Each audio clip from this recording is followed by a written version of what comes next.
Check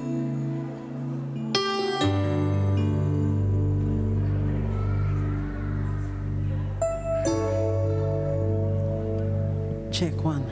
Good morning, church. Good morning, good morning. Happy New Year to everyone.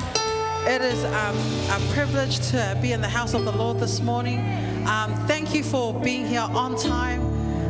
As our families are still making their way in, turn to the person next to you and say, it is good to see you here on the first Sunday of the year. Thank you, Jesus. Thank you, Lord. Thank you, Father. Thank you, Jesus.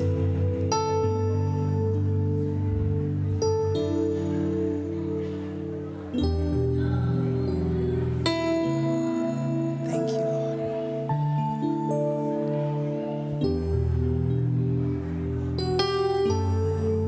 Thank you, Jesus.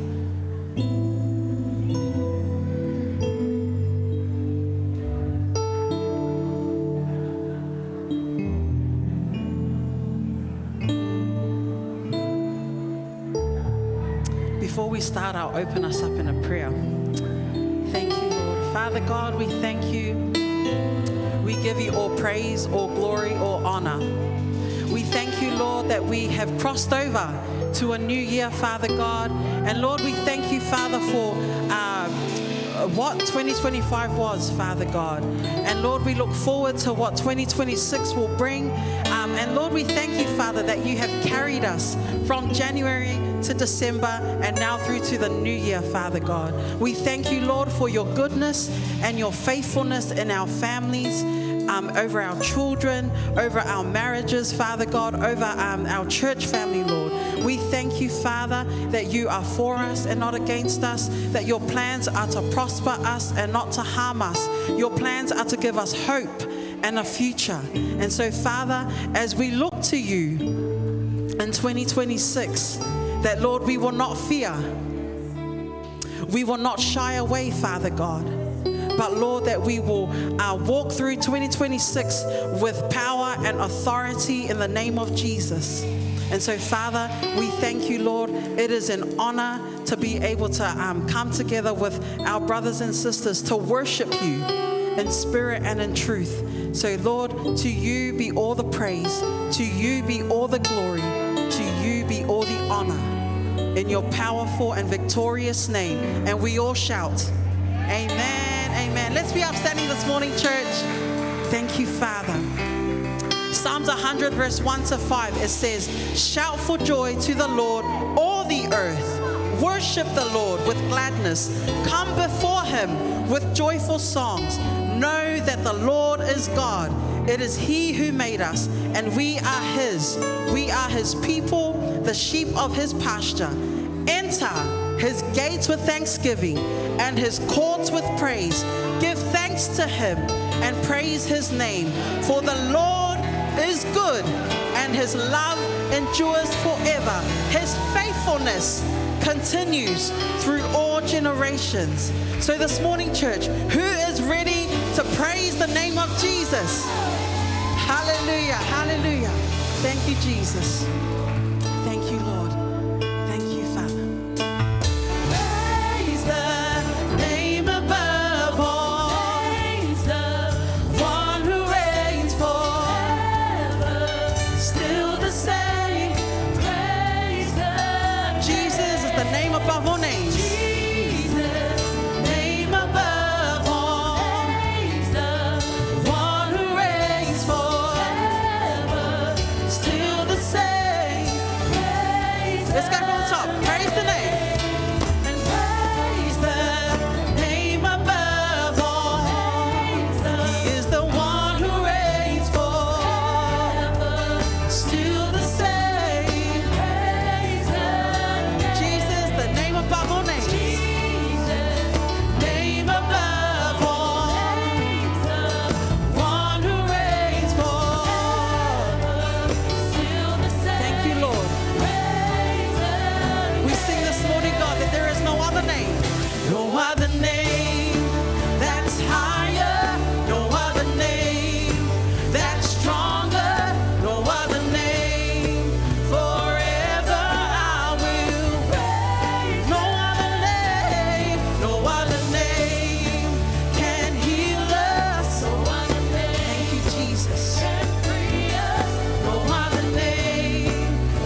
We proclaim your name this morning, oh God. Every nation.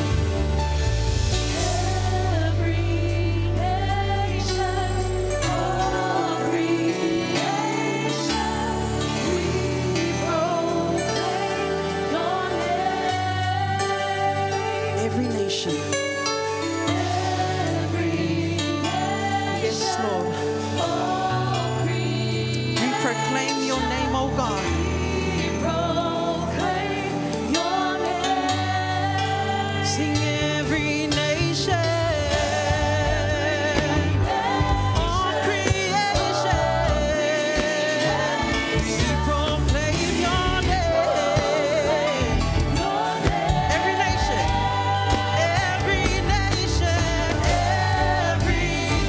yes, Lord, all we proclaim your name, God. We proclaim your name. Sing Jesus, Jesus.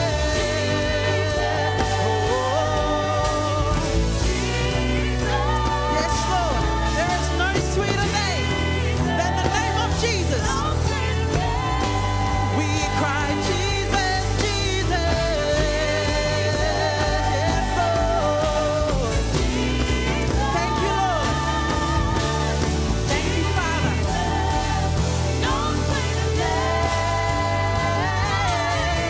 No other name that's higher. No other Thank you, Jesus. That's stronger. There is no other name.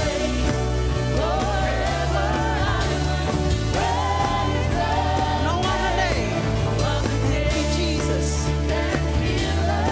Thank you, Lord. We declare that this morning, God. We declare that this morning, God, that there is no other name but the name of Jesus.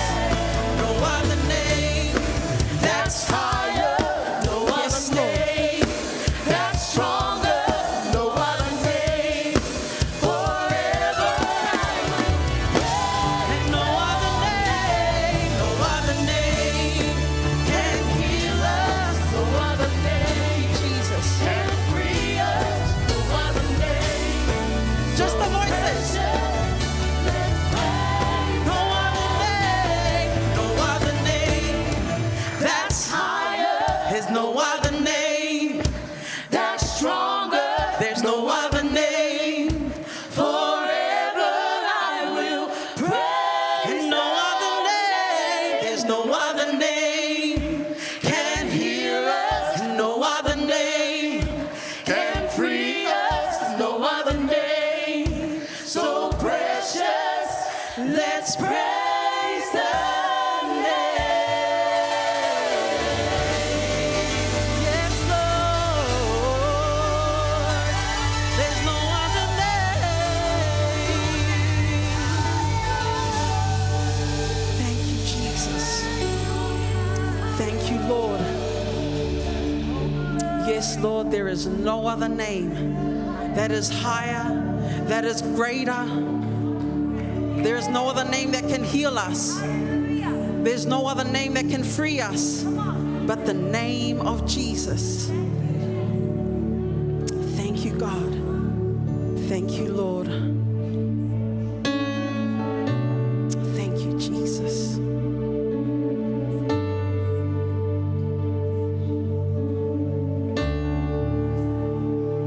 Lord, we reflect on your goodness and your faithfulness day in, day out. Who else is worthy but you, O God?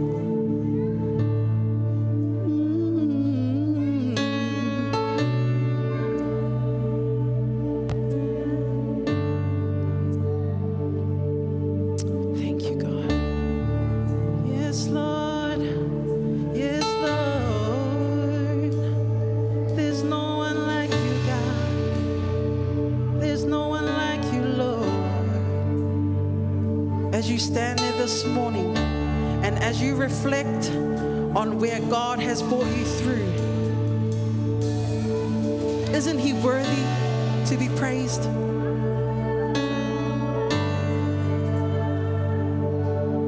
We live lift up our voices to you, Lord. We worship you, Lord. We give you glory, Lord. There's no one like you, oh God. We worship you, Lord. Jesus, you're worthy, Lord.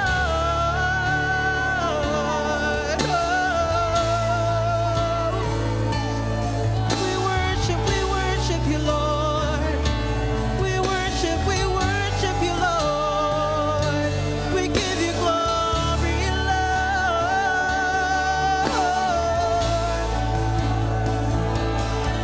Thank you, Jesus. Why don't you shout unto God this morning? Why don't you shout unto God this morning? We give you glory, Lord. We worship you, Lord. We worship you, Lord.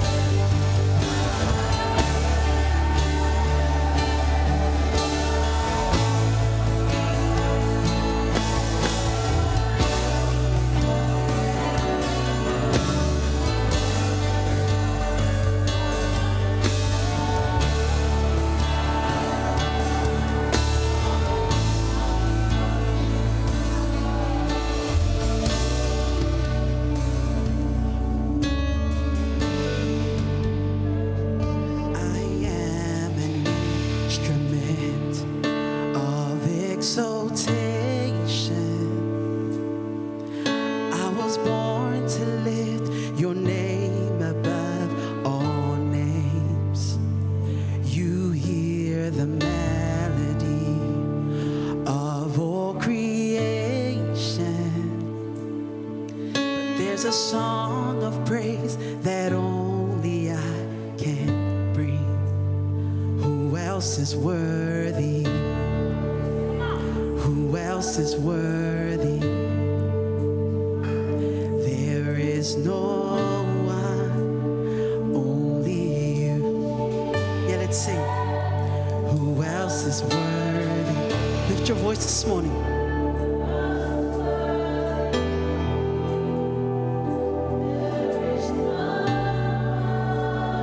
Only you.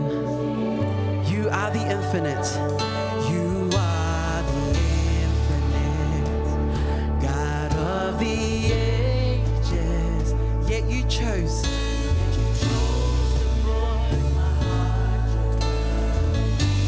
Yes, Lord. You healed my brokenness. Showed me your glory. Thank you, Father. Sing who else, and who else is worthy? Who else is worthy? Oh,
to the King of Kings and Lord of Lords.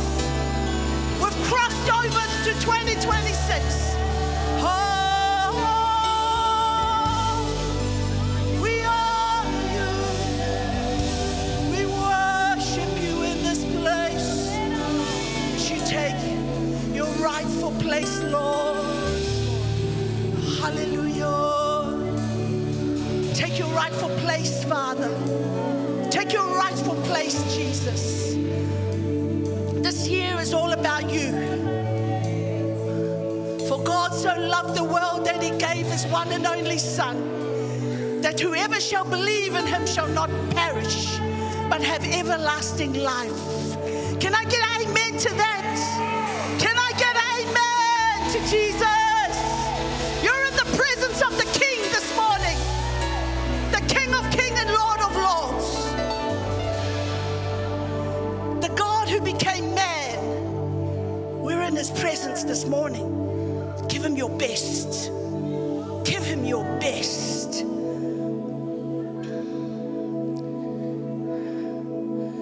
We honor you. We're not going to just come and tick the box this morning.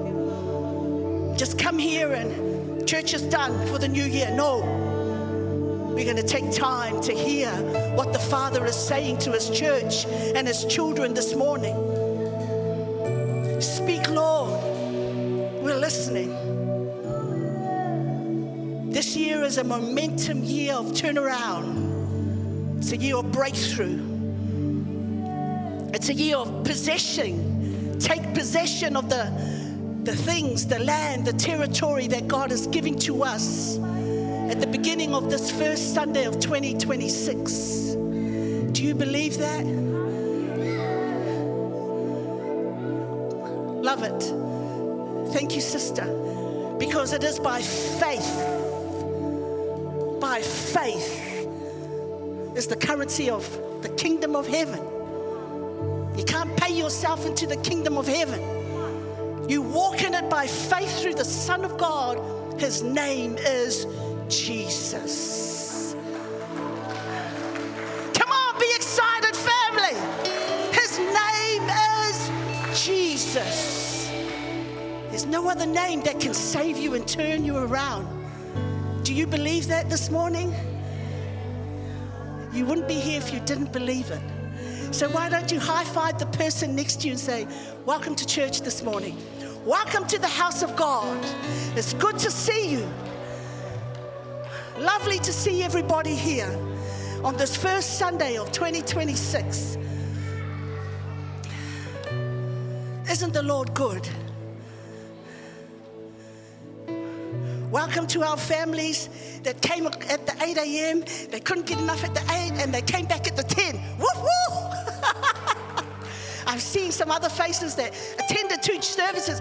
Mate, if you are hungry and you are hungry for the things of God, you don't just go to Macca's just for one meal. You go for a double-decker meal. Double-decker. Coming to the 10 a.m. this year is a double-decker year. Not just a drive-through, drive-by, drive-past. It's not a drive-past, drive-through year. It's a double-decker year. What you put in is what you get out. What you put in is what you get out. If you're hungry for the things of God, you pursue them. You run after them. That's why I'm so passionate about 2026. As we enter into these gates of thanksgiving and praise, as our team have been doing it, have been praising since this morning, I felt to bring what the meaning of the word, what the meaning of this year, 2026 means in the Hebrew calendar. 5, 7, 8, 6.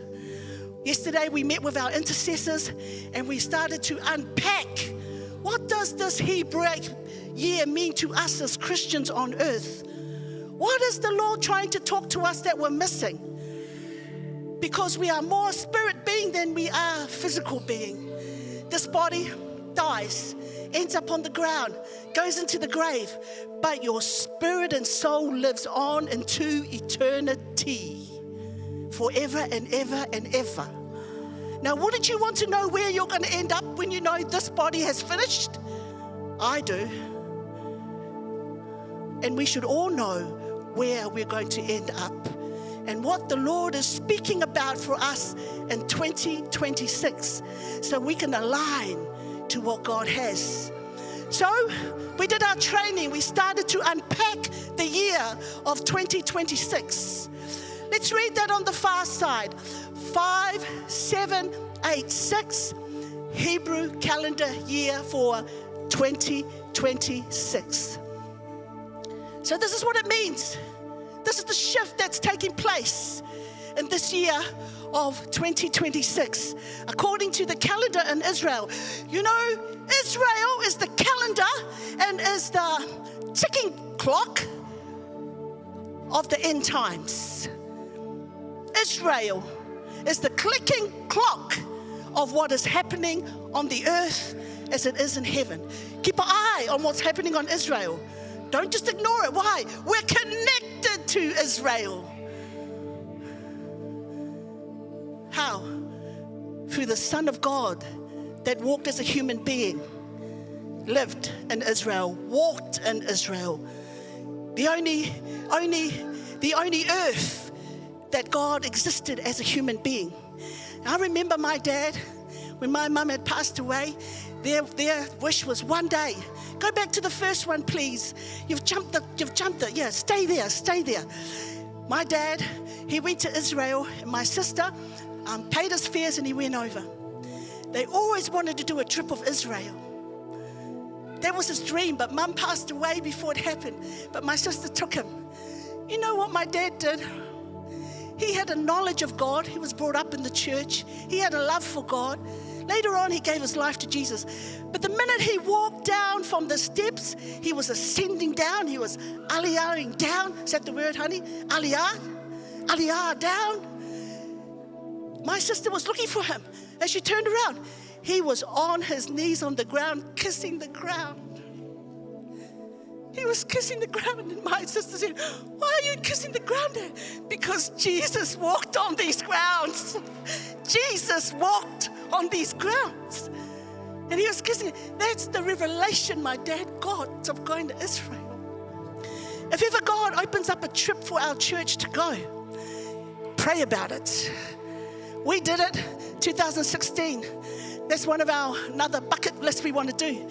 Take a trip, do an education trip in Israel. Walk underneath the tunnels in the dark. Go to Jericho and see where the walls were. Flood in the Red Sea. Not the Red Sea, the Dead Sea. Can I tell you, the mud from the Dead Sea is really good for the skin as well? Anyway, let's go to what it says here. What does it mean to us? Can we read that, family? Going to read it all together. This is what the calendar year means to us this year. Ia, in Hebrew prophecy, the year started September 2025, signifies a powerful heaven-earth connection, marked by the Hebrew letter Vav. Can you say Vav? Vav. Very good, very good. Vav. That's great. Hebrew letter. Okay, meaning connection, link, or heaven invading earth. As a tent peg joining rounds, it's seen as a time for unprecedented revelation, a time of divine partnership, a time of spiritual alignment, and staking claims for the God's kingdom, where believers see God's throne intersect with earthly life for breakthrough and new beginnings.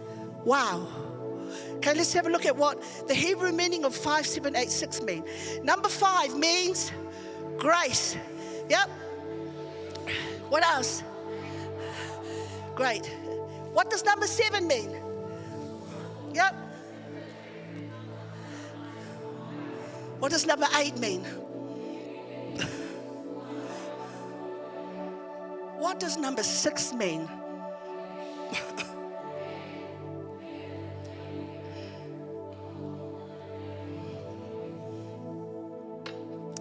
I'll just use my husband's props here for his message. What does number 6 mean? Vav, connection, man, heaven, invading earth. It's a hook, it's a nail, and it joins things. It's a join of things. It joins heaven to earth, and it's like a hook. The prophetic themes for this year is a massive shift.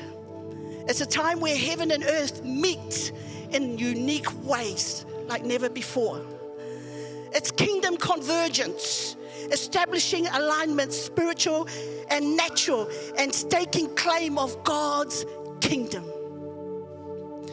It's about voices. You'll hear about in the message. Pay, the voice. What are you using your voice for? What are we using our voices for? It's about revelation, a year of widespread revelation and fiery voices, emphasizing what is spoken. Last year, 2 years ago, I got my thyroids taken off, both of them, left and right. I was going through intense battle, and they said, sometimes the risk of it is you can lose your voice because it could cause scarring. Well, when I went through the operation, I was saying to God, no matter what happens to my thyroids, I will not lose my voice. I will not lose my voice for the things of the kingdom of God.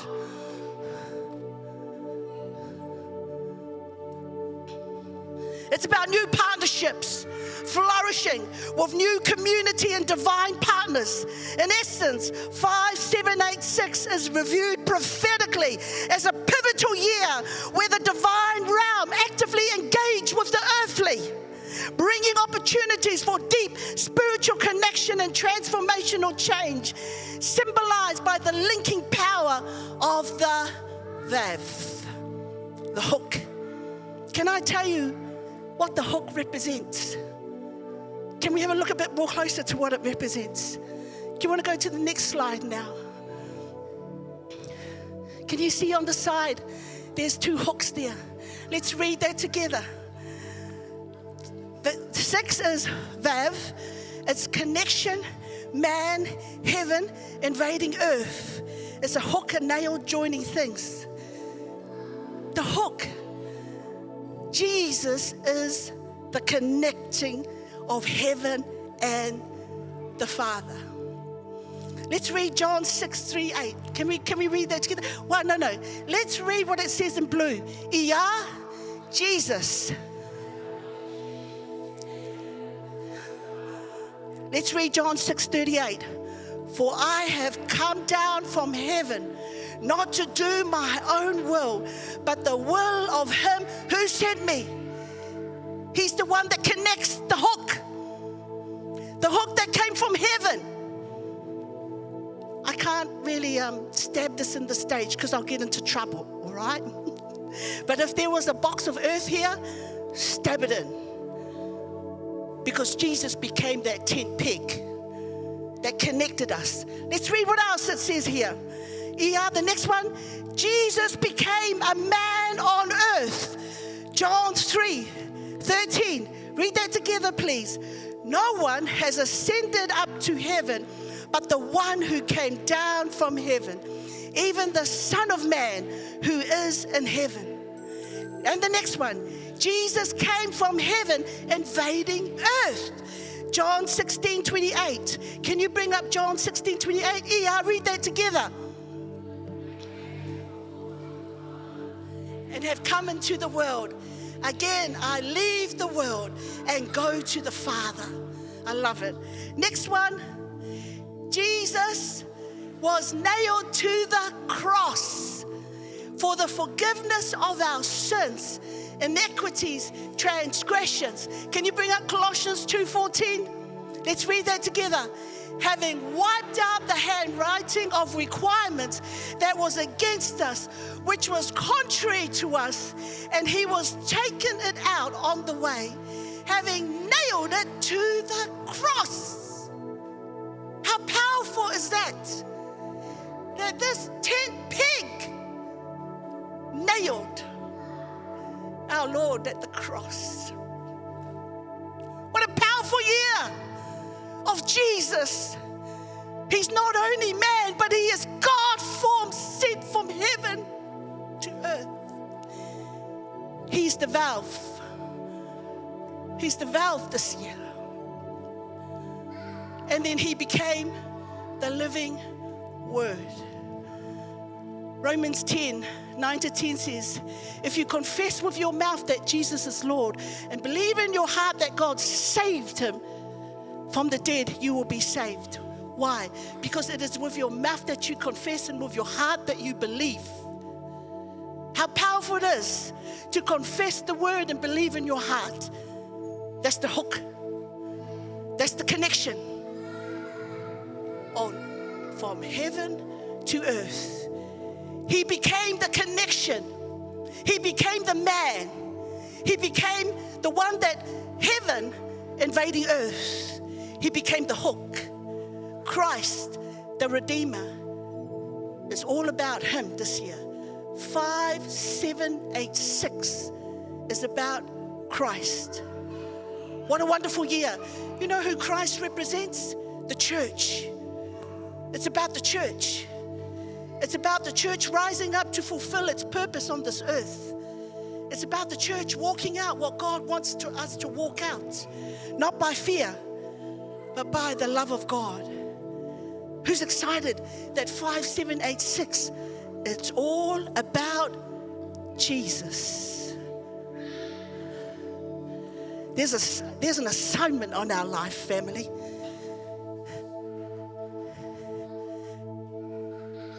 Usually, if it's 5787, it's about Jesus only. But 6, it's about Jesus the man, Jesus the God. Double. It's talking about the double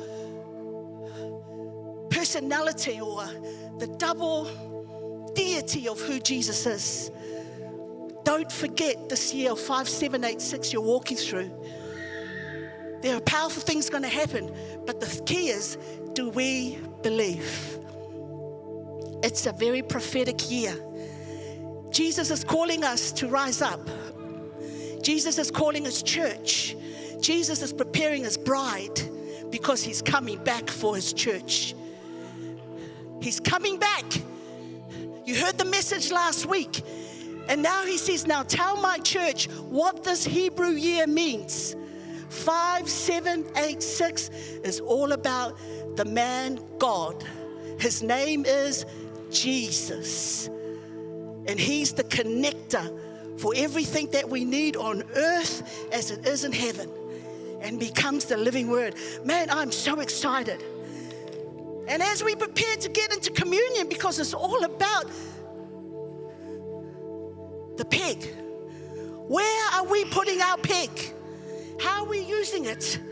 Not to hit the children, I pray, or to harm anybody with it as well, but to use it according to the spiritual stake that needs to go down in the ground. Isaiah 54 says, prepare, stretch out your tents, lengthen the cords, because put the stakes into the ground. Are you putting claim into the things that you've crossed over for 2026?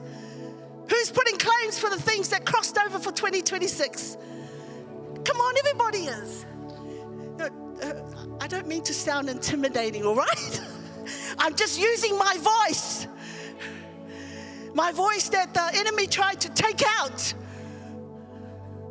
Come on. When the enemy comes in like a flood, what does we do? Raise the standards. Use your voice. Stand firm in the Lord. Because the enemy is a liar, thief, killer, destroyer of the things of God. He's not on our side. You can already see what's happening on the earth. Nations are in war. President Trump just took over Venezuela. Took him out. And saying that America now going to look after Venezuela. People, things are happening on the earth. Are you preparing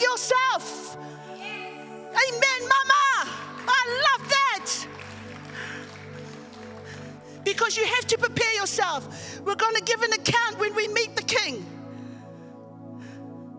One by one. So let's have a look as we've gone through what this year means for us. How important it is to have communion in your family, not just on Sundays, but throughout the week. Let's look at Mark 14:22. Can you bring that up? Mark 14:22 to 24. When you know that this year is a good year, because it's all about our Lord and Savior Jesus Christ. It's about doing business with God. But remember, when God comes to get his church, when Jesus comes to get the bride, what type of bride is he looking for? Can you remember the scripture we had last week or describe what she's meant to look like? She's meant to be awesome. I love that. Does she have any wrinkles? Wrinkles? No wrinkles. She's meant to have no wrinkles, no blemishes, no spots. What does that mean? It means to me cleansing, forgiveness, repentance. There are things in our lives that we need to put right. Family, don't cross over to 2026 and you still have unforgiveness in your heart. Deal with it. Unforgiveness is a sickness that enters in and it becomes bitterness. Bitterness, it says, when you get involved with people that have bitterness, it's like everything is damaged through the spirit of bitterness. It's a sickness that erodes you, it erodes you physically. If there are people you need to forgive, they wronged you, they've done something to you, today is your day of forgiveness. Why? Because what Jesus did, the hook, the connector, the one that invaded earth through heaven. All right, you can close your eyes, spend time with the Lord. Father, search our hearts this morning. If there are things that we need to put right and ask forgiveness of, whether it's a spouse, whether it's a daughter, whether it's a son, whether it's somebody in the company that wronged me, whether it's a situation that happened when I was young, the word of the Lord says, confess these things to the Lord. 1 John 1:9, confess them to the Lord.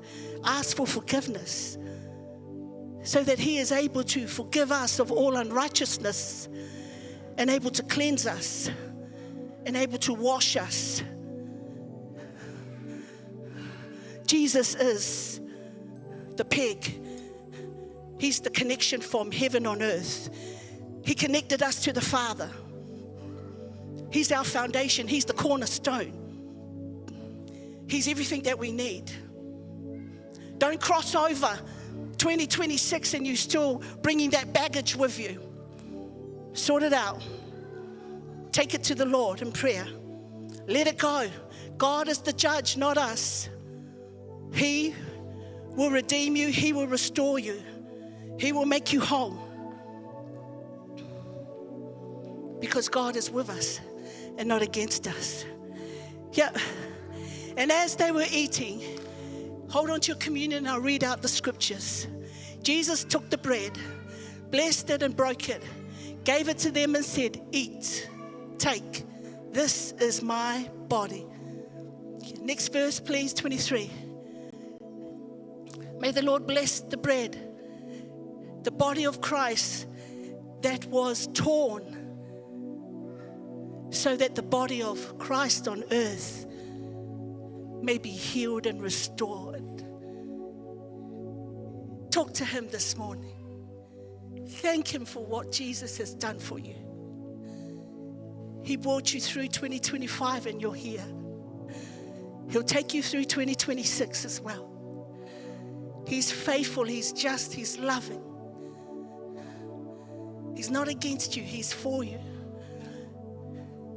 Make peace with the past and let it go.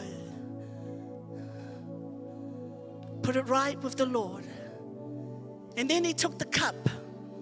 And when he had given thanks, he gave it to them and they drank from it.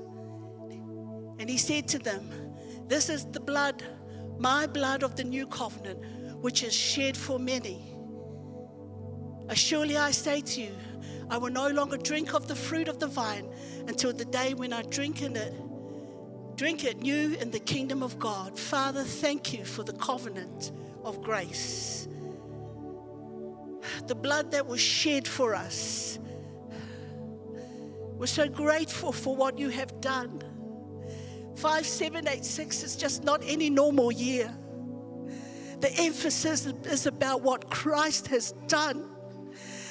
The one that connected us, the one that brought heaven on earth, the one that connected us to the Father, the one that became the tent peg for us, the one that heals us and makes us whole, the one that can turn our situation around. No matter what illness you may have, God can do a reversal of that. He can reverse the illness. The blood is the evidence of the reverses of sicknesses and curses. He can reverse the curse, break the iniquities and transgression. The blood of Jesus is powerful because there is no blood that is holier, alive and righteous as the blood of Christ. We partake of this year, 5786. And we thank you for what you have done. It's no wonder you put it on my heart to study, to bring it forth, to speak of it, to remind the children. Write it on their hands, put it on their foreheads, put it on the doors of their posts. That Jesus is alive and calling his church, awake, awake, wake up. Stop sleeping. Don't be slumber. It's not an hour to be slumber. It's an hour to be awake. For the King is coming and the King is calling. And so, Father, we thank you. We honor you. We bow down and worship you for what you have done. You are the connector to the things of the kingdom of heaven and to the Father. We take this communion with thanksgiving. And thank you for the covenant of grace.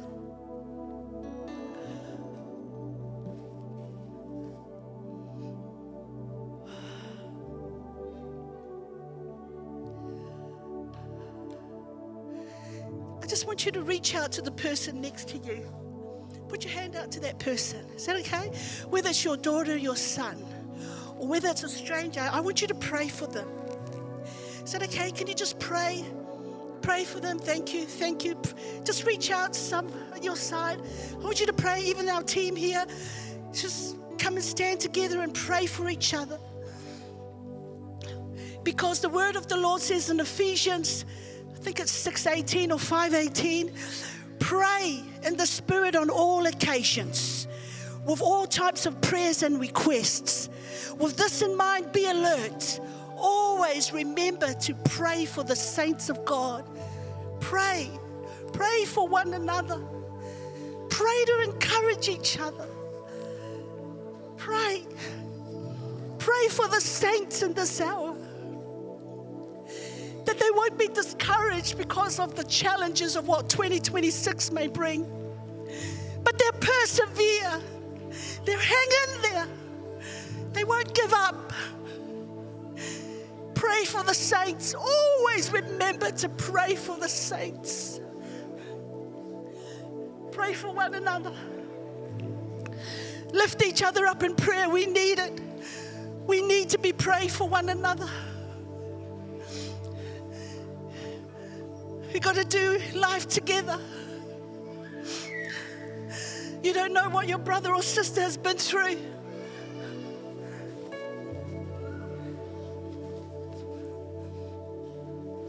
Thank you, Jesus. We're praying for each other, lifting up our brothers and sisters, those that are online, those that are here, those that are listening through the airways. Lord, strengthen them, encourage them. This is a good year. 5786 represents the power of heaven coming on earth, represents the turnaround and the shifts that can take place, represents hope in the place place where you feel there's no hope. It's kingdom convergence. It's voice and revelation. It's about new partnership. It's about the things of the kingdom on earth, on heaven coming on earth. We thank you, Father. We thank you for the connection of us, our Lord and our Savior, connecting with one another, remembering the power of the cross and what you have done for us in this hour and time. We thank you for leading our families. It's a time to gather the families and bring them together. It's a time not to leave anyone behind, but to bring the families. We call in our families for 2026. We call in a shift in our young people. Align them to your will and purpose for 2026, Lord. Let there be a shift of the next generation that will rise up and not be afraid of the things of the kingdom of heaven on earth. It's a time for training the next generation.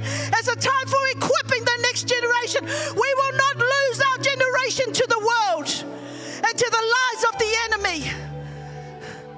But it's a time to gather the families in and pray for them. Prepare them for this year. Prepare them for school. Prepare them for the education. Prepare them for the things of God.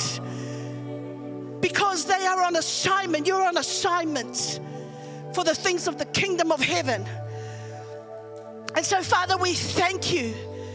We thank you that heaven is sounding out this year. A prophetic season and a prophetic shift is taking place where your church will arise up in the name of Jesus. We want to be spiritually awake and aware and alert in 2026 because we can see the nations are at war. And so there is a systematic, or what you call it, there's a shift that's happening on the earth. We want to be there in it, and what you are doing in this time and season. And so, Father, we thank you. We love you, Lord. We thank you for the courage that you give us. You haven't given us a faint heart, but you've given us the courage to rise up and to trust you. In Jesus' mighty name. And can I get a big amen? Amen. Can we give a hand to the Lord? Can we give a louder hand to the Lord? Come on, if you guys were at a Queensland match versus New South Wales, and if Queensland won, how loud would you clap? That's right. That's how we should do it when we're in the house of the Father. Because Jesus has run the race for us, and we just got to go with him. Mate, God is so good. Well, our children, you have a program on. Can you give our holiday workers a hand at taking our children? Thank you, Bruce and Naz, for taking our children and little Nezzy. Sign your children in. Bye-bye, kids. Have a good time. Please don't give the holiday workers a hard time. All right. Bless your little hearts and your little souls as you go. Parents, make sure you come back. Listen to the word for 2026. Can we get our ushers ready to bring in our giving this morning? Is that all right? If you got our ushers there, thank you, Shekinah and Liz. Can you give our hands to our ushers? We have about 3 Shekinahs in the house, and we have 3 Naomis in the house. Goodness me, it's a beautiful house with triple Naomis and triple Shekinah. Shekinah, and where's the other Shekinah? Okay, say hello to the Shekinahs. Okay, they're both young and single, all right.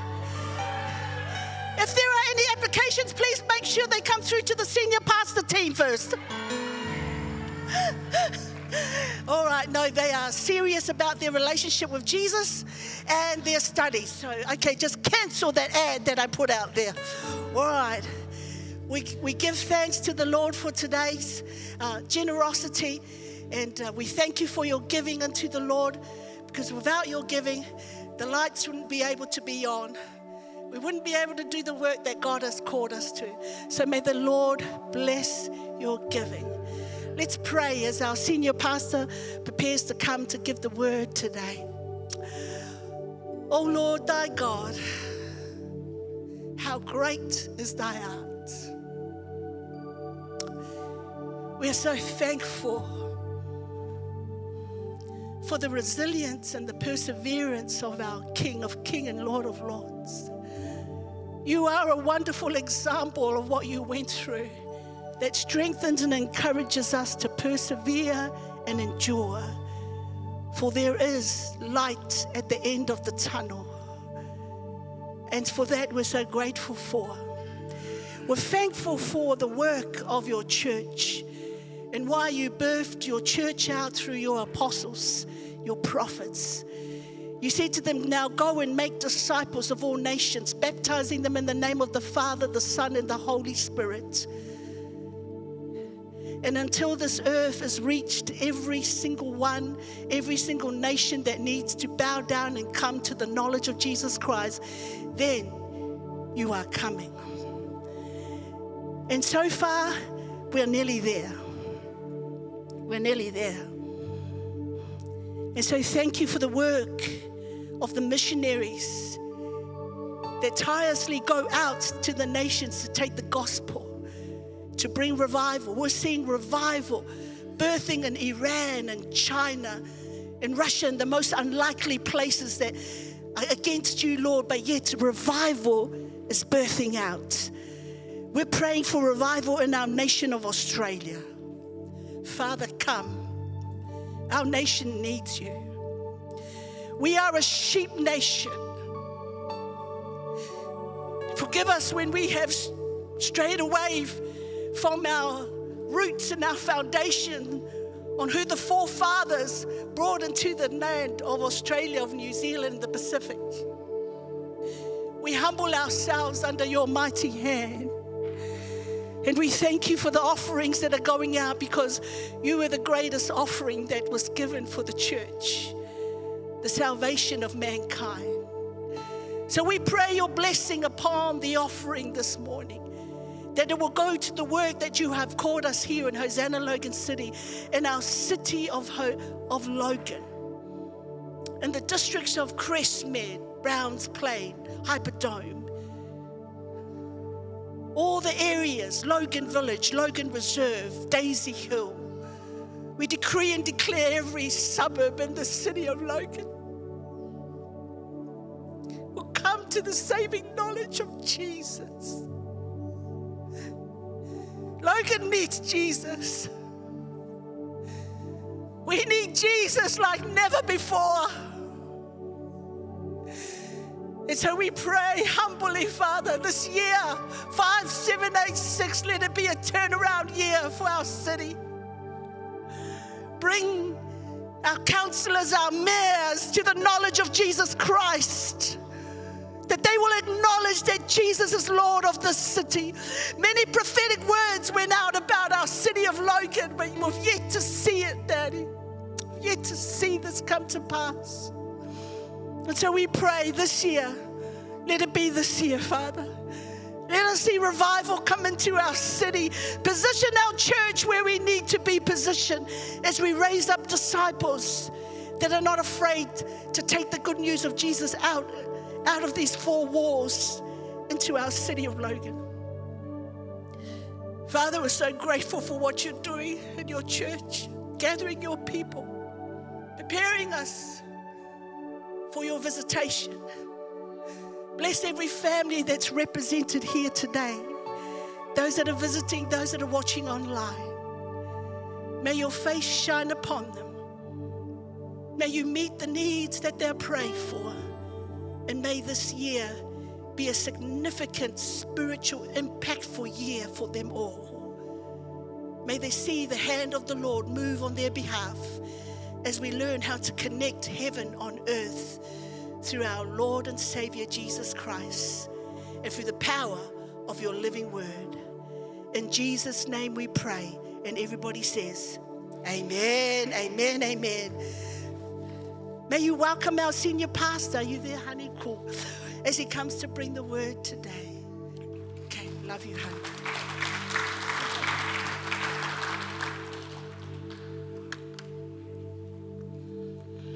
Good morning and welcome. to Hosanna Logan City. Those who are here for the first time, welcome. Well, my wife has given an introduction to our message today. We begin on this Sunday. Happy New Year, everybody. Happy New Year. Say to someone, Happy New Year.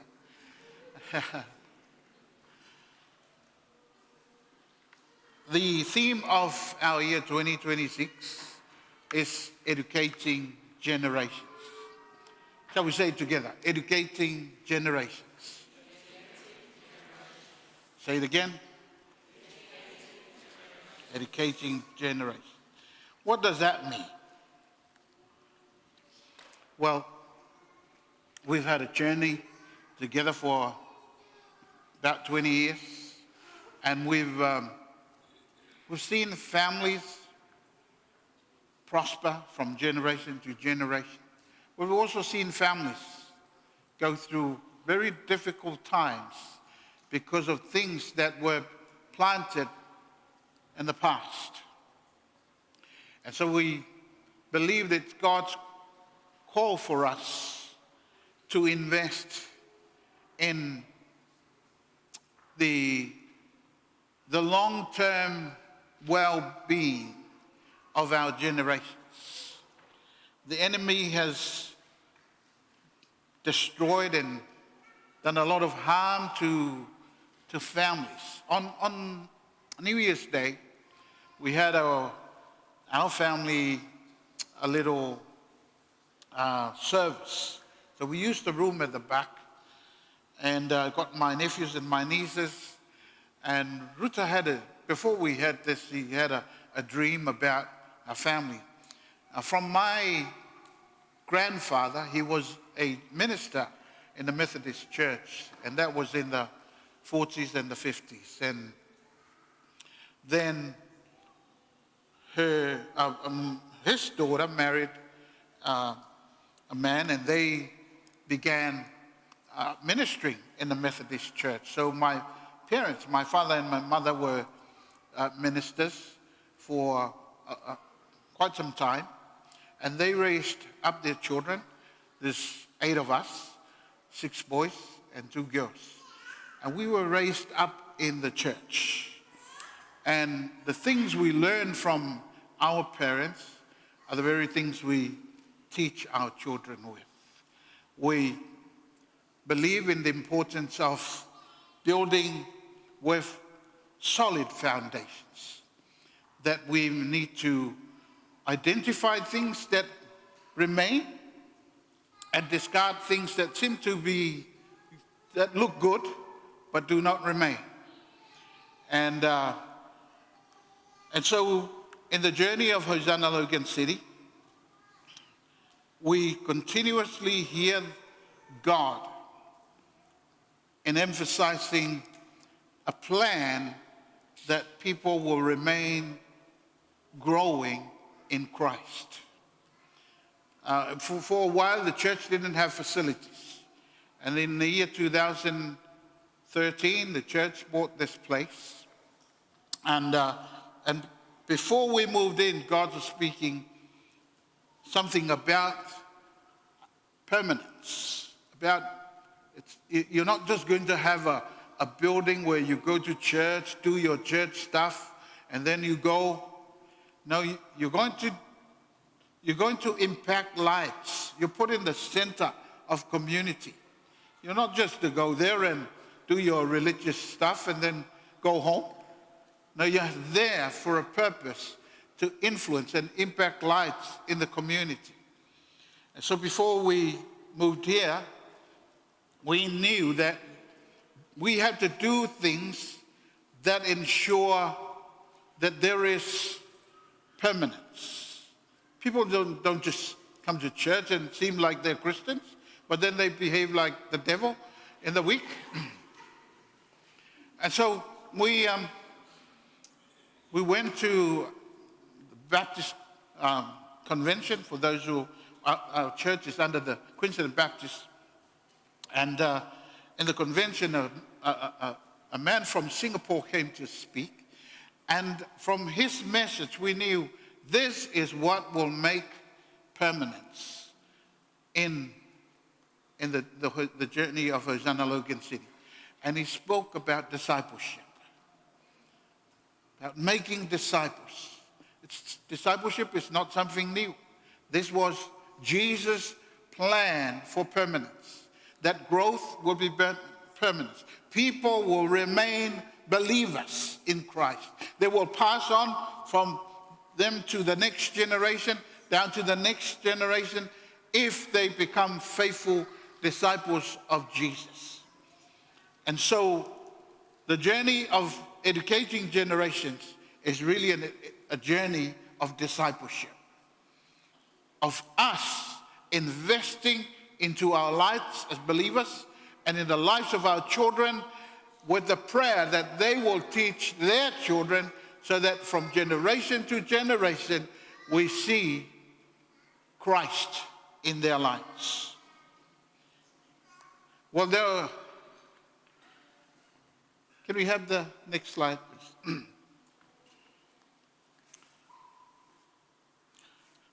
I put that, I'm sure that in the journey, we just started on the first Sunday, the journey I think we're going to improve on the definition of educating generation.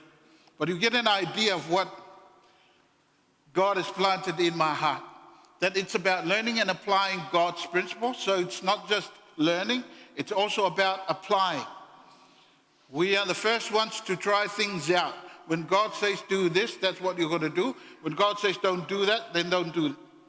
So we don't just read about it and learn about it and do nothing. We need to apply in our lives, because our children are looking for role models. And we are the very role models to show what it means to start and begin a family that has God in their foundation. And so the principles and practices in every sphere of my life, wherever you are involved in, like Leroy is involved in real estate, he's going to take what he learns and he's going to practice it, apply it in what he does. For those who are in education, your teacher at the school, as you learn from the Lord, you are also going to be the influencer, the one who's going to show people this is what it means to live a godly life. Your whatever career that you hold, whatever things that God gives you in this year that you work on and expand and improve, so that you can teach your children and the next generation with a prayer that they will pass on that knowledge of God to the next generation. Now, reading here from Psalm 78, verses 4 and 8. If you want to read with me, let's read together. We will not hide them from the descendants. We will tell the next generation the praiseworthy deeds of the Lord, his power and the wonders he has done. He decreed statutes for Jacob and established the law in Israel, which he commanded our ancestors to teach their children, so the next generation will know them, even the children yet to be born, and they in turn will tell their children. Then they will put their trust in God and will not forget his deeds, but will keep his commands. They will not be like their ancestors, a stubborn and rebellious generation whose hearts were not loyal to God, whose spirits were not faithful to him. As we're reading this, God is reminding me that the journey is not going just to be nice things we're going to talk about. We have to address issues in our families. We have to repent of our sins and tell our children, this is what I did wrong. We cannot hide them from them, because later, when they grow up, they will find trouble in their family and they're looking for the root. But we fail to tell them that the root is me, the parent. I did this. I stole. I slept around. So the journey of educating generations, it's not just telling them, I've been a prayer warrior, I've been healing people here and there. Hallelujah. We have to admit to our children, I was the laziest person. Sorry, I smacked you so hard. Forgive me. Forgive me. If it wasn't for the police, I would have killed you. The educating generation is going to include everything. So because we're dealing with the roots of issues that continue to bring harm to our families. Amen? The families are already on that journey. And I congratulate those families who are doing that right now. You're addressing deep issues that you know if it allows to grow, it means your children, grandchildren, and the generations to come are going to go nowhere. So that's a reminder from the Lord to say, be courageous. Take courage. Get ready to address issues that will hinder your generations from walking in faith in God. Hallelujah. Now here. So educating generations. As we were praying yesterday, Ruta was leading prayer and teaching us on the session about this year. And so she shared that at the beginning. And as she was sharing, I have been struggling to connect the whole plan that God has brought about educating generations. But just yesterday, so don't think that I just prepared my message yesterday or this morning. I've been thinking a lot about these things for quite a while, but it all came together yesterday at prayer. And the image that came to mind is the tabernacle, or the tent of worship, of meeting. Let's read this. This is the key scripture for Village Connect's journey of 2026. It's from Isaiah 54.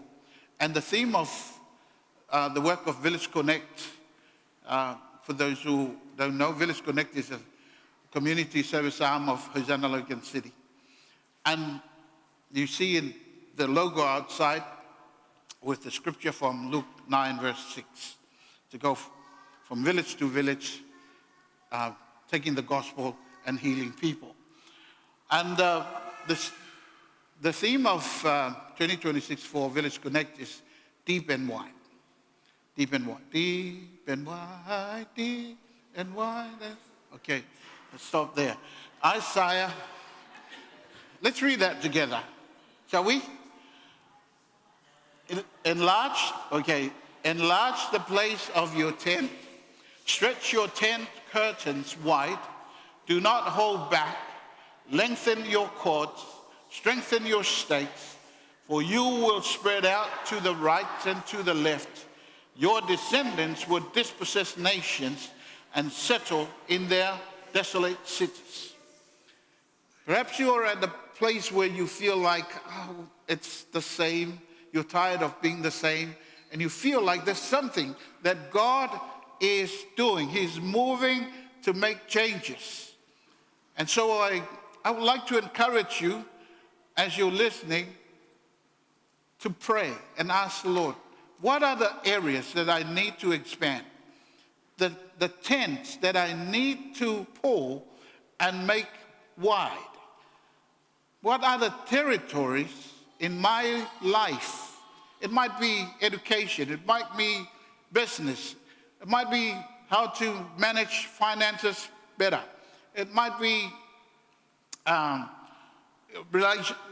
relationships. How to love your spouse much more. How to raise up your children that they will love learning. Because in some families,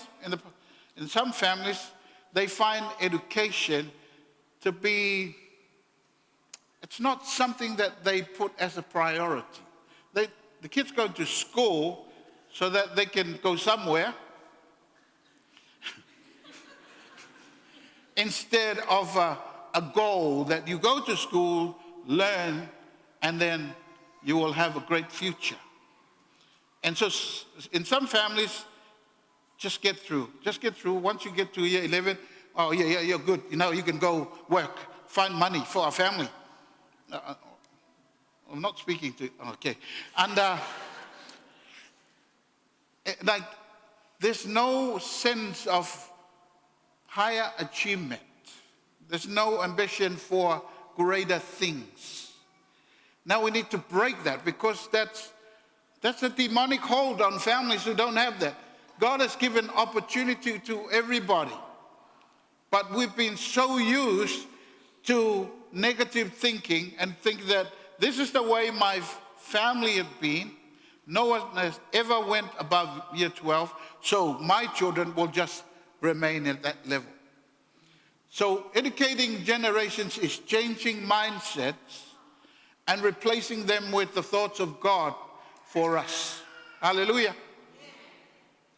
So whatever areas that we are struggling in, that we need to ask God, we're struggling in this because there is an ungodly mindset that's caused us to remain in this place. But now is the time to extend your tent. Hallelujah. Can you say to yourself, I'm going to extend my tent. 2026 is a year of expansion, my tent. All right.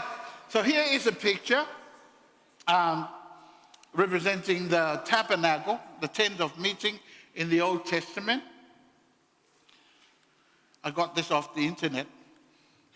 Oh, go back, please. Okay. So I put there the tent, the education of generations. These are some of the things. There'll be more that the Lord will reveal to you as you pray and seek God. What are the tents in your life that you need to expand? Like relationships, marriage, children, family, career, health, finances, education, and our lives in ministry. There may be more. All right. Now, this tent is held down by pegs and ropes. Okay. Without these, we know what's going to happen to that tent when there's a strong wind. I lived in Wellington for 7 years. Oh, it was hard to hold down a tent in Wellington. And you need the pegs. So that's what. And the rope. Better make use of these things.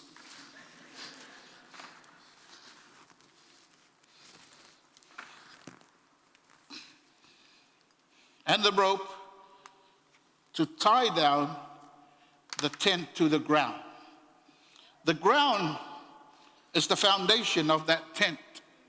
You don't put a tent on water. Put it in the ground. Amen. And the ground represents God.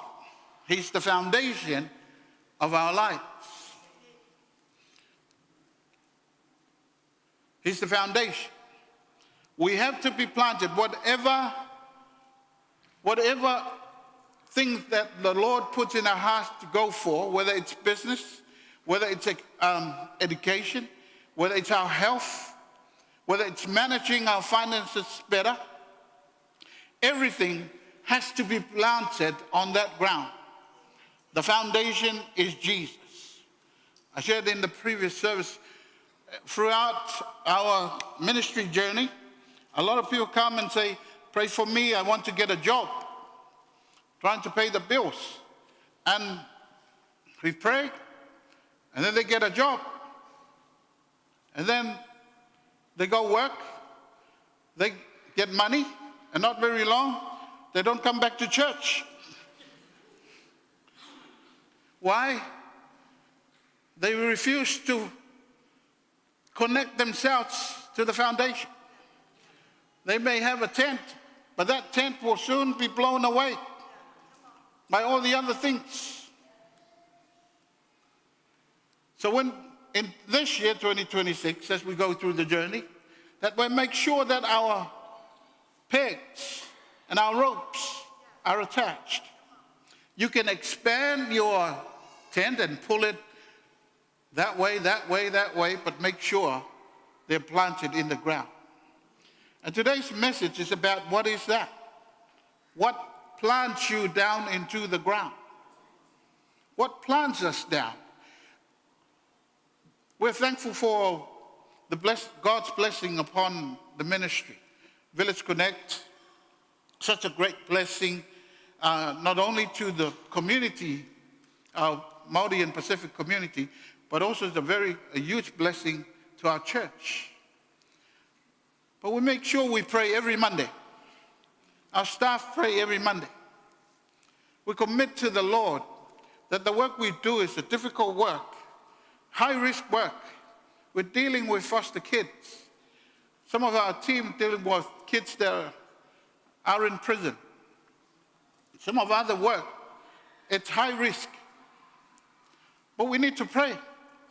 Because if we don't hear from the Lord, our tent, our Village Connect tent will be blown somewhere. So when we are moving to make changes or improvements in our lives, make sure these pegs and these tents and these ropes are attached to the foundation. Jesus is our foundation. He alone will guide us and give us wisdom how to navigate the many challenges as you go forth. We can enjoy, you see a vision. Some people come, I got a vision from the Lord, or I got a prophetic word about this. They get excited about hearing what God has said. But then they go on and go off on their own without connecting to the ground. It's not about any of us. If you got a gifting from the Lord, don't make your gift higher than your character. Hallelujah. There's someone who have a gifting of healing and they make it about themselves. A gift of the prophetic, they seem to be that they know everything about God. We have to be planted. We have to humble ourselves. We have to say, Lord, I need you. Every day we need him. Even when we know that everything is perfect, everything is going well. We've got a routine. We've got a supply. We're certain of all things that everything is going to go well. Even you're certain. Don't ever lose your pegs. I'm saying, Lord, I desperately need you. I desperately need you. I don't know what's going to happen tomorrow. We didn't know that the U.S. will take the president of Venezuela. We woke up yesterday and that happened. Was it yesterday or today? Things can change quickly. Hallelujah. And our continuous intercession, praying, and hearing from God will prepare us for any difficult situation in the future. We might be shaken, but we will not lose our footing because we're continuously connecting with God. Thank you, Jesus. Can we have the next slide? Okay. Now, Ruth has spoken about what's in that slide. Is that the valve, which is connection. And it's about the heart of God. Now my heart thing has gone all the way there. It's supposed to be here. The heart of God connects with us. And he wants us to connect with him. Not just our lips, but our hearts. That he wants us to really have a sincere relationship with him, with God. That's part of our peg, our heart to love God. As he loves us, we must love him. Otherwise, our tent will be flown away. And then the valve is the other part of the connection. It's the mouth. It's about the voice and speech, as Rita mentioned today. To keep that connection, because the winds, the demonic winds will continue to blow and try and blow your tent away. We don't just go to church. We don't just read our Bible. There's more than that. There's a requirement for the voice, for the mouth to speak, to activate, to declare. Hallelujah. It is our responsibility to confess the will of God, to confess the love of God in our lives, and to confess our love for him. It's important to say, I love you, Jesus. Who's afraid to say, I love you, Jesus? There might be some people that are afraid to say, I love Jesus. Say it amongst your unchristian friends. Say it, I love Jesus. Come on, say it. I love Jesus. Can you say it? Say it. Say it to yourself. I love you, Jesus.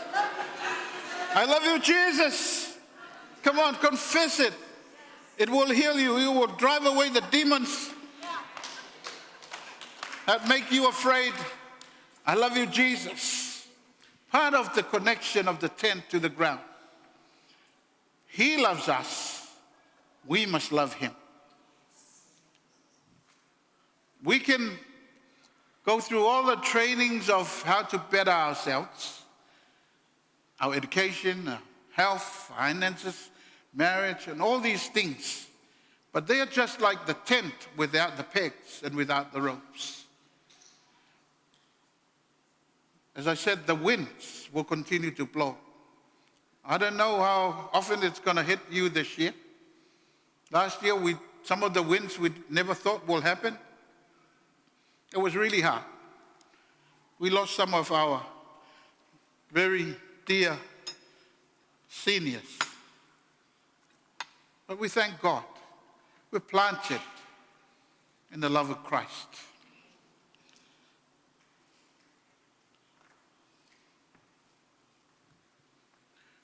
Today, the first Sunday of this year, God is saying, declare. Declare your love for him.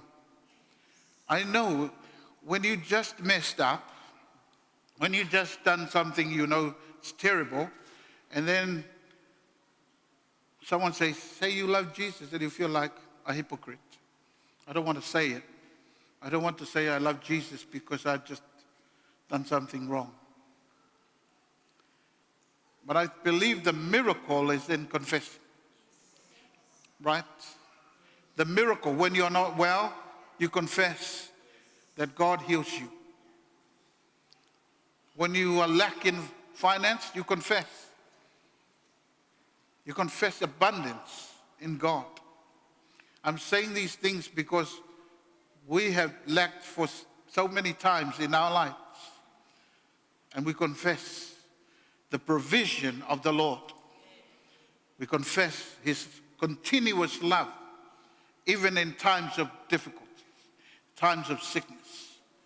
Our confession. Some people don't, they will say, I don't speak out my prayers, I'm just quiet, think my prayers in my mind. You know, our mouths are not given just to eat and say other people's bad things about other people. We're given these mouths to declare the word of God, the will of God upon our lives, especially when we are going through difficult situations. Declare his love, declare his mercy, declare his abundance, declare his power to save, to turn situations around. We must declare with our mouths. Other people will not declare it for us. We ourselves must declare. People come to pastors, can you pray for me? That's all right. But make sure you go back and declare upon yourselves. Otherwise, these prayers will have no effect on you. Because God is looking for every person to believe in him and not because of the pastor's prayer. You and I have to contend. Say contend. Contend for the things of God in your own personal life. The next slide, please. Now, loving God. This is an instruction that was given in the Old Testament. God gave through Moses. He said, "Hear, O Israel, the Lord our God, the Lord is one. Love the Lord." Let's say that again. Together. Love the Lord, your God, with all your heart, with all your soul, and with all your strength. These commandments that I give you today are to be on your hearts. Impress them on your children. Talk about them when you sit at home and when you walk along the road, when you lie down, when you get up. Tie them as symbols on your hands. Bind them on your foreheads. Write them on the door frames of your houses and on your gates. On the next slide, the word there for teaching your children about loving God is the word impress. Impress them on your children. And it means to sharpen, to whet, to sharpen the blade of a tool or a sword, to teach, to be pierced. There is an emphasis on when you teach your children to love God. It's not something like, oh yeah, love Jesus. It's up to you. No, there is an instruction that for us parents, you must be strong in teaching your children to love the Lord. You agree? Say amen. Amen. You're going to do it? Say amen. It has to be. It has to be done with the power and the anointing of the Holy Spirit. The word talk is not just about speaking. It's about declaring, conversing. It's about commanding, promising, warning.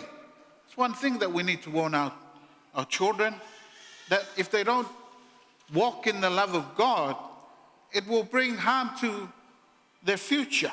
It's about singing. There's a word about threatening. For us Pacific Island people, parents, we're very good in threatening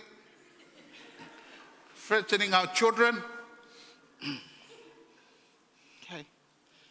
Well, we need to repent if we're threatening our children and ask God to forgive us. We need to remind them. Parents struggle with their children when they go astray from God. They struggle. Encourage parents, keep on praying. Keep on asking the Lord, asking God on their behalf. Be the intercessor for our children. Be prayerful. We don't get tired on instructing our children to love the Lord, to love God. Now, how serious are the Jews with this instruction? The next slide. I took some pictures from the net. And here's a woman and a soldier wearing these things. They have so there's you can see that, the box in the forehead of the woman and a box in the forehead of the soldier. And then they have these things tied. In that box are the commands. And in those commands, it has this command: love the Lord your God with all your heart, with all your soul, with all your strength. That's what they do. And I felt, maybe we should wear some boxes, not big boxes. So how much, if you really love the Lord, make your box really, really big on your forehead. Well, that's how serious they are. When you go to Jerusalem, the people walking about with that. You go to the Western Wall, they're worshiping there with these as they read Scripture. They're serious about taking this command and make it real in their lives. The question is, how serious are we about this command? How serious are we about loving God and teaching it to our children? Now, this is tie them as symbols, and verse 9, write them on the door frames of their house. This is a thing that has the commands as well. It's nailed to the door. And when they enter, they go touch that or kiss this. Their respect for this command to love God with all their hearts, souls, and strength. And Jesus reiterated this in the New Testament. When he came, someone asked him, what's the most important commandment? And Jesus said, one of the records is in Matthew 22, verses 37 to 40. Let's read together. Love the Lord your God with all your heart, with all your soul, with all your mind. This is the first and greatest commandment, and the second is like it. Love your neighbor as yourself. All the law and the prophets hang on these two commandments. Notice that the last part of what Jesus said, all the law. What laws? The laws in the Old Testament.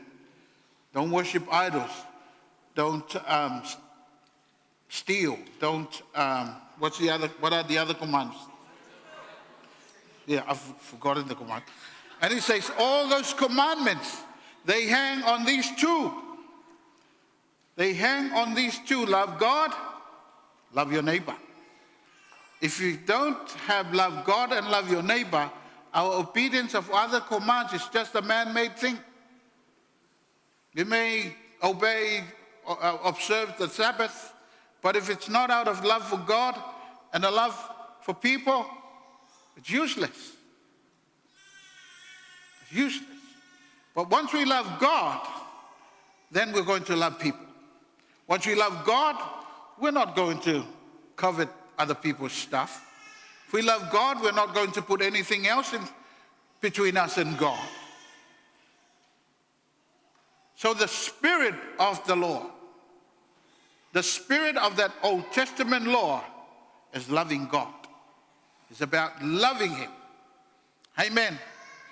It's about loving him. If there's anyone here who likes to observe all those laws, tell you, don't miss out the spirit of the law. It's loving God and loving people. Now, I know that perhaps some people find it hard to practice what it means to love God. I understand. When I was 21, I received the Lord, my Savior. When I responded to the call for salvation, I didn't respond because I love God. I was more afraid that I might go to hell, or even I might die young. And I think a lot of people do respond to a call of salvation because they're afraid. Loving God is a process that happens afterwards. You're learning about things. You're learning scripture. You're learning theological principles to help you understand what does it mean that God loves you. So it's not that we love God. The Apostle Paul says in 1 John 4, verses 7 to 10, that this is love, not that we love God, but that he loved us and sent his Son as an atoning sacrifice for our sins. One of the important things why this has to be an integral part of our journey of educating generation is that some pastors have shared about their children. Their children knew everything in the Sunday school. They knew the stories in the Bible. Like they could recall everything.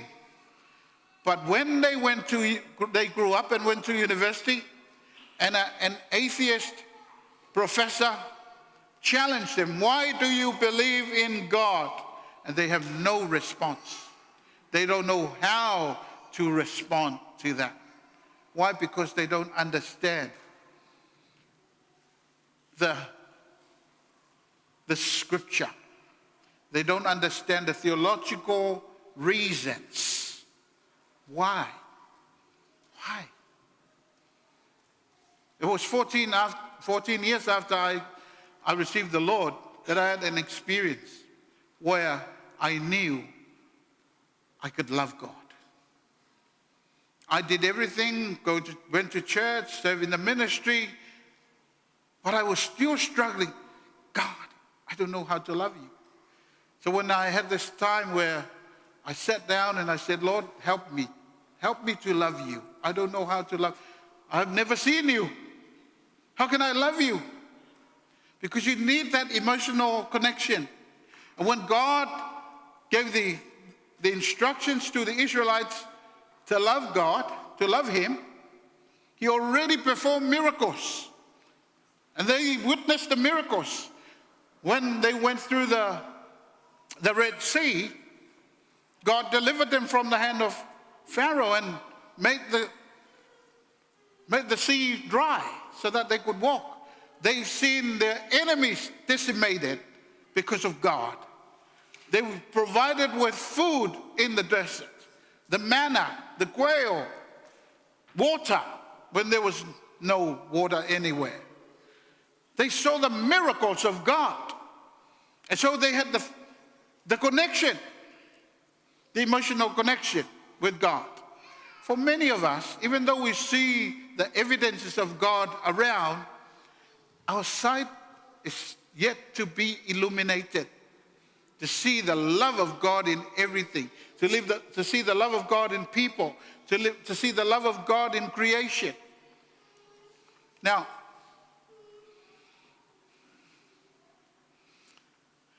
in our journey, we're going to discuss more about the theological reasons of the love of God for us. It was later when I realized this love of God for me, that he had already prepared salvation before I even do anything good. Much of my early Christian life was about impressing God with how good I am, these good things I can do, until I realized none of those things will take me to heaven. I will not earn salvation from doing all those good things. Then I realized, God, you're so good. I don't deserve, I have absolutely no opportunity to enter into your heaven. But you brought your son to die in my place. The other thing that really hit me was the righteousness of Jesus.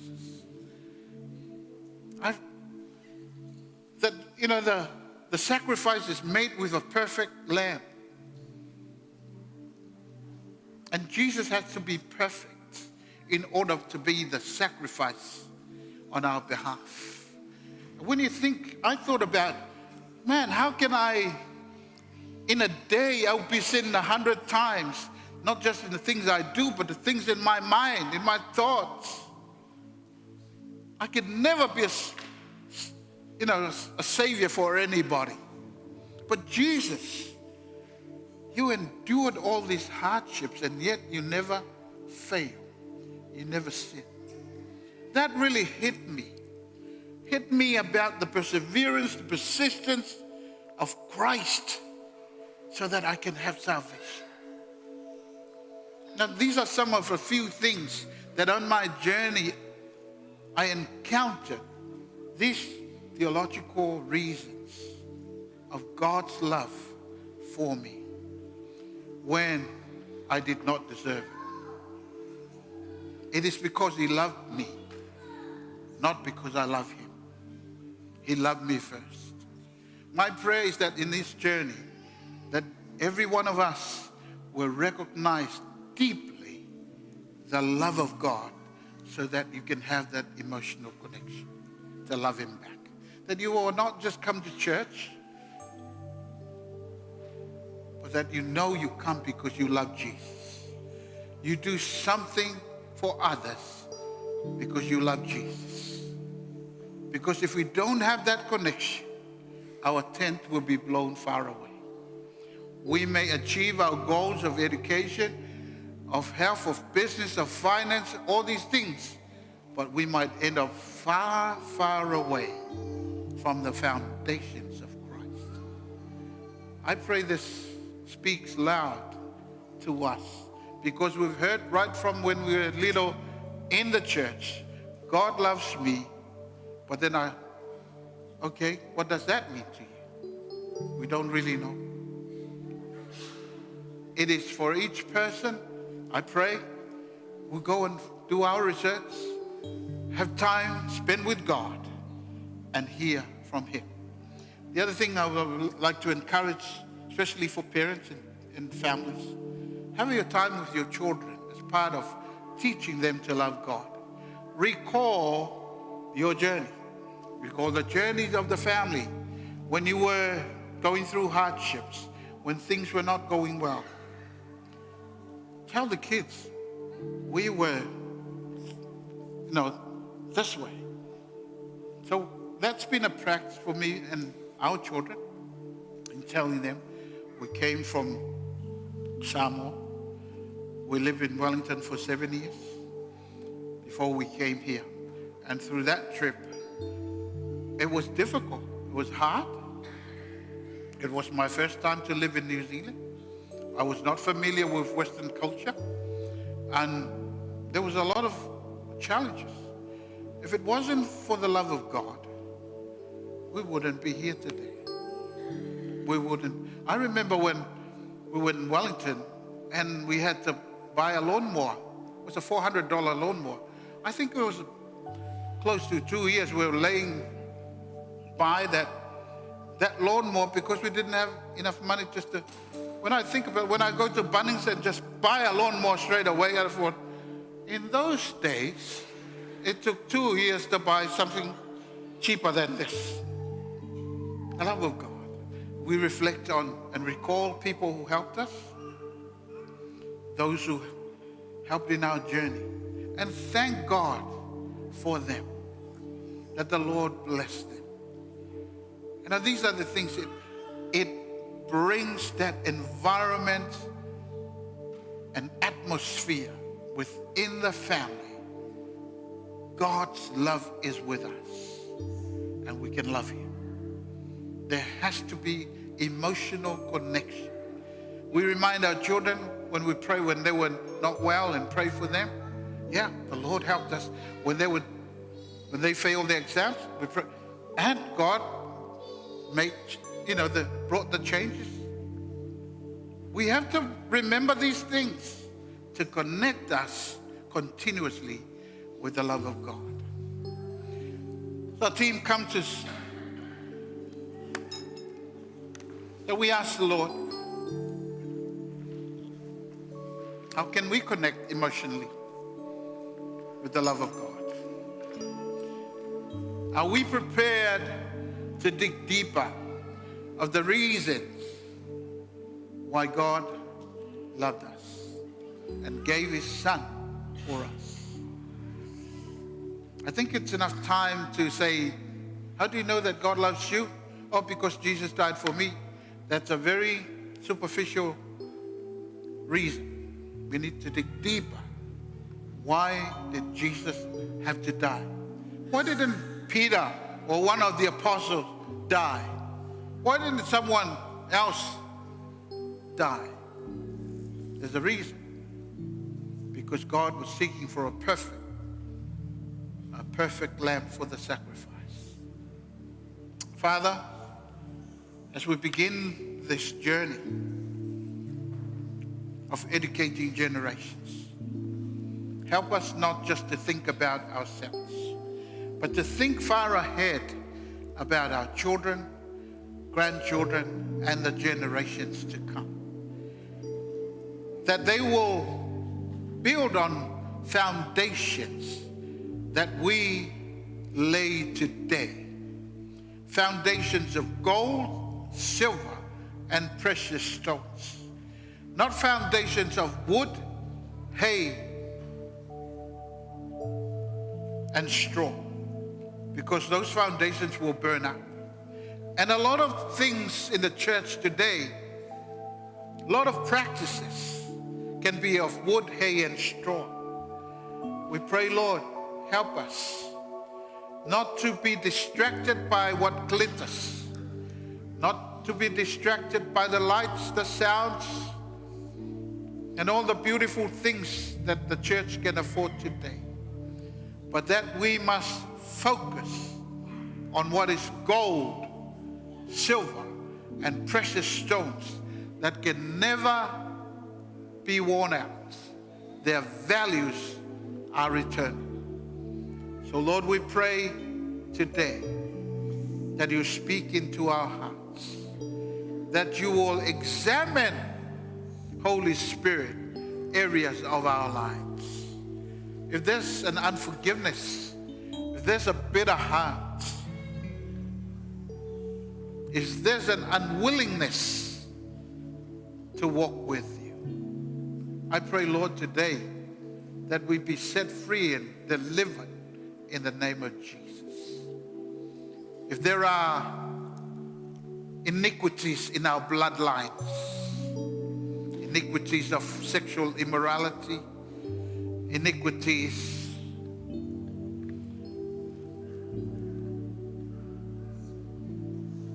of coveting other people's stuff, of shifting boundaries and taking other people's properties.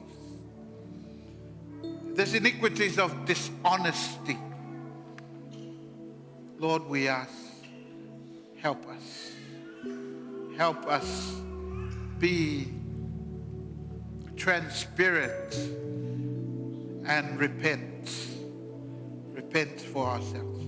If there's iniquity in our bloodlines of unfaithfulness in marriage, of violence, of abuse, sexual abuse, Lord, we ask for your mercy. If there's iniquity of incest in our families, oh Lord, you are the deliverer. You set us free. If there's iniquity of unfaithfulness in relationships to ministries, we have been shifting all the time from one ministry to another without any good reason. And Lord, we pray, help us. Help us, oh God. This iniquity of arrogance and pride, ask for your mercy. Ask for your grace.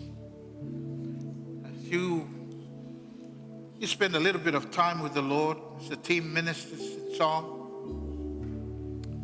talk to him, because we need to replace all that with this, with vow, with peg, with the anchor, with the peg, so that when we move into what tent we need to expand, we are rooted. We are rooted. We are rooted in the ground. You are rooted in the love of Christ. You are deeply rooted in his love. You know that he loves you truly, and you can respond to his love. In Jesus' name.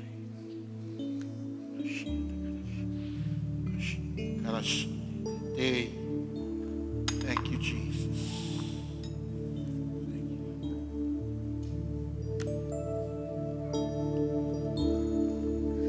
Amazing love that welcomes me, the kindness of mercy that bought with blood.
opportunity.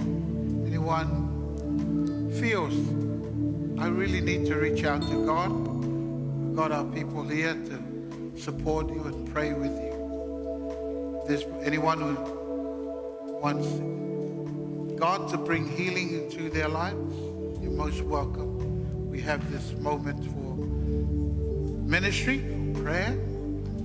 Feel free to just come. We'll pray with you.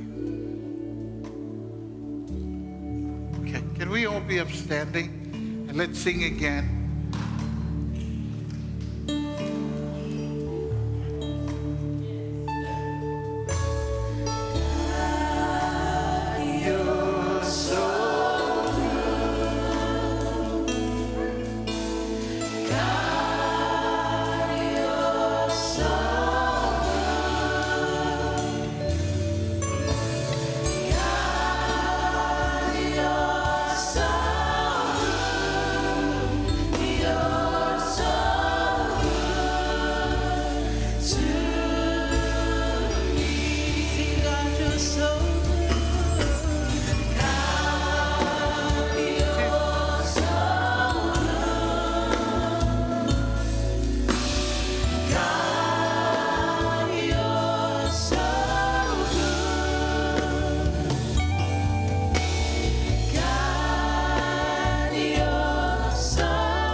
So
that song? It's that song about God's goodness.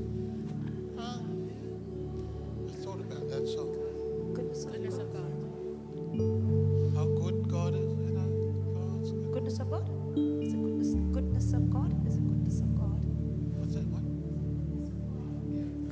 Can we sing that? Please.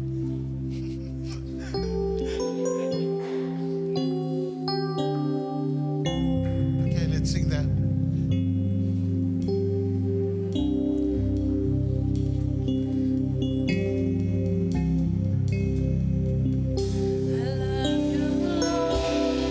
Yes, let's confess our love to the Lord. For your Recall mercy never the fails. journey of 2025.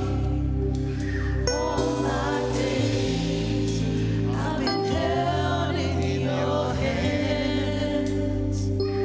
From the moment that I wake up until I lay my head, I will sing of the goodness of God. I love you, Lord. I love you, Lord. For your mercy never fails me.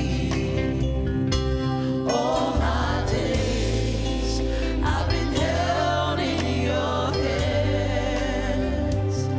From the moment that I wake up until I lay my head, I will sing of the goodness of God. Sing, I love your voice. I love your voice. You have led me through the fire in darkest night. You are close like no other. I've known you as a father. I've known you as a friend. I have lived in the goodness of God. Sing all my life you have been faithful. All my life you have been so good. With every breath that I am able, I will sing of the goodness of God.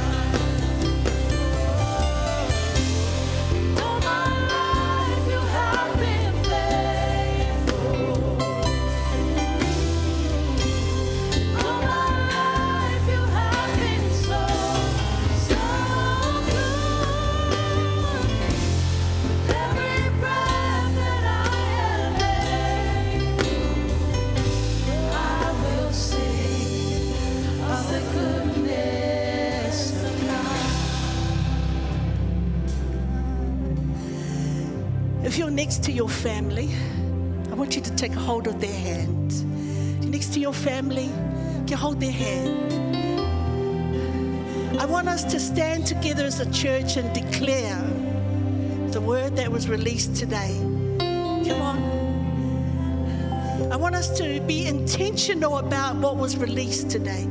Where you are, need to go to your family, hold your hand.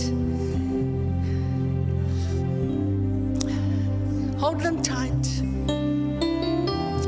We begin our journey for 2026 as a family of believers, family of faith.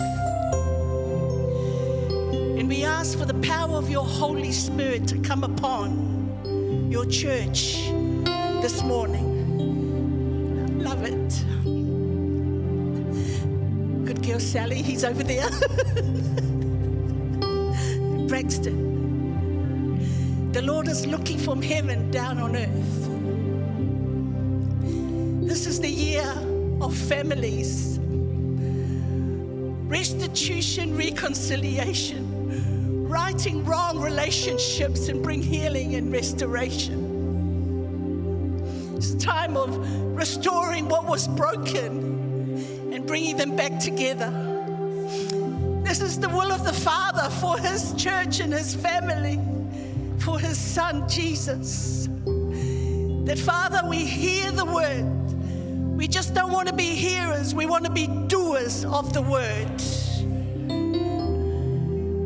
As we hear, we do by faith what you have spoken. Do you know that our first day of the year, as my husband was sharing, the Lord put it on my heart and I had a dream. It was time to gather my husband's brother's children and bring them in.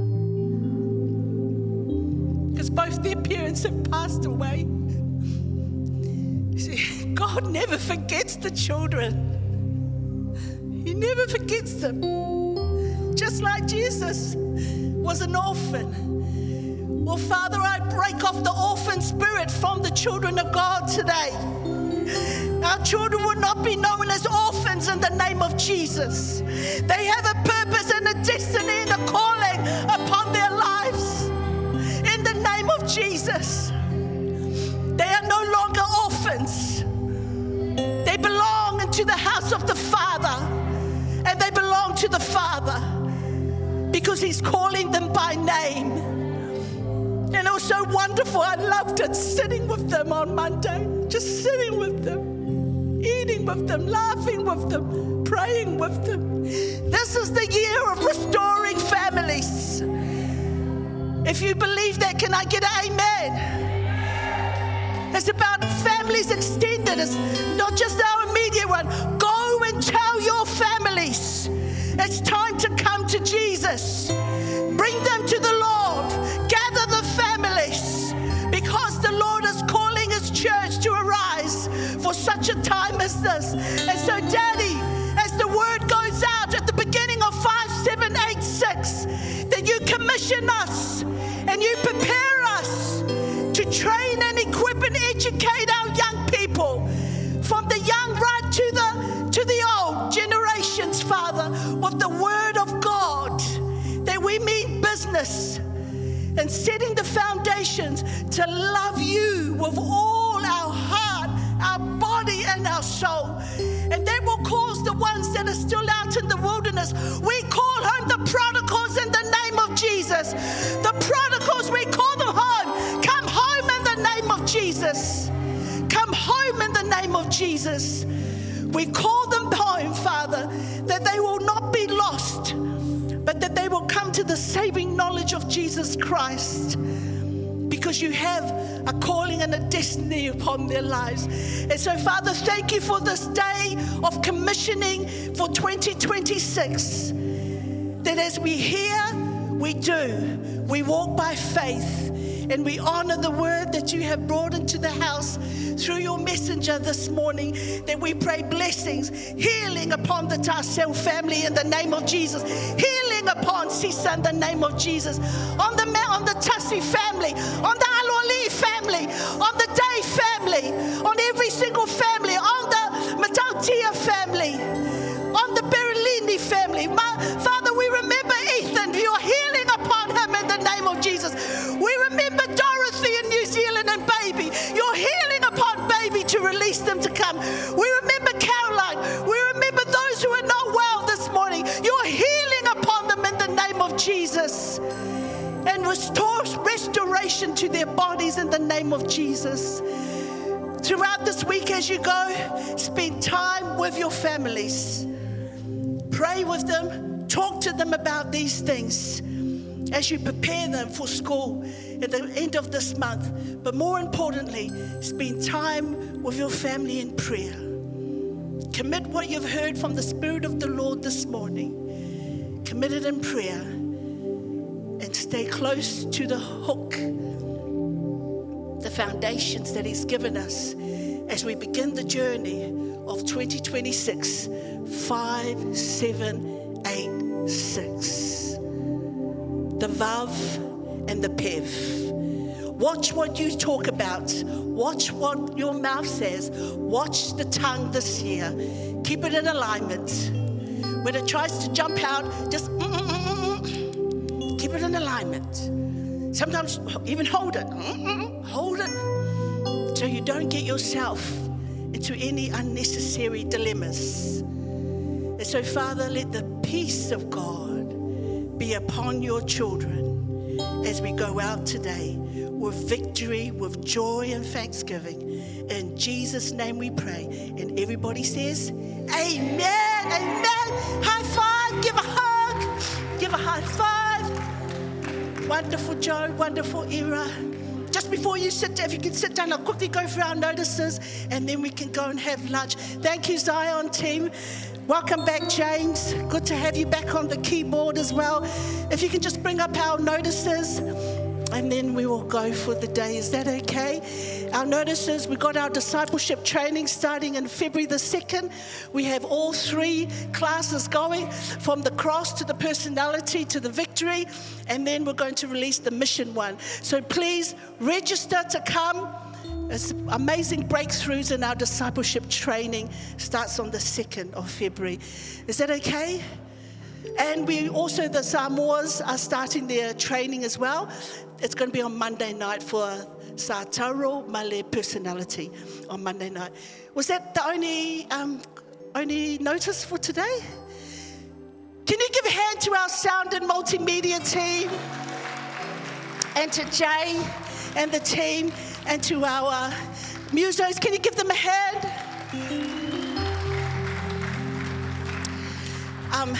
Jay, he works volunteer here. Jay is a self-learner. Don't worry, Jay, I'm not promoting, don't feel bad. But Jay managed to put the services on YouTube. So you have no excuse to, instead of going to Facebook, go to YouTube.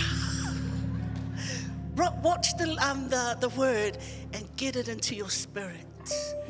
Our brother Jay was able to work his magic, and now he's downloaded it because on Facebook they take it off live.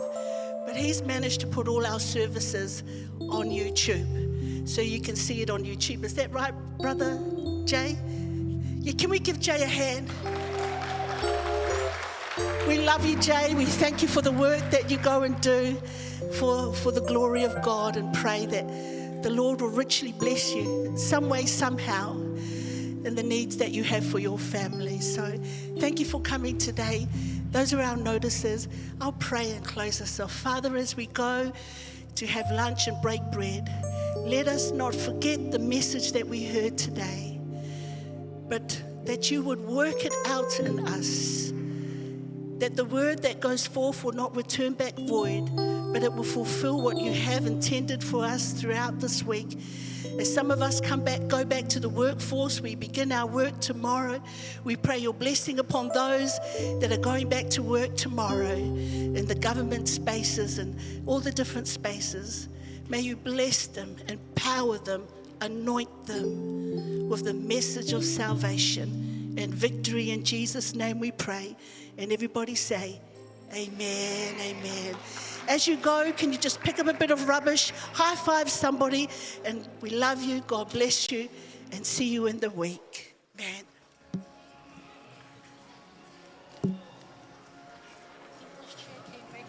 Yeah. Just very quickly, thank you both so much for my daughter with him. They're getting feedback from the specialist tomorrow.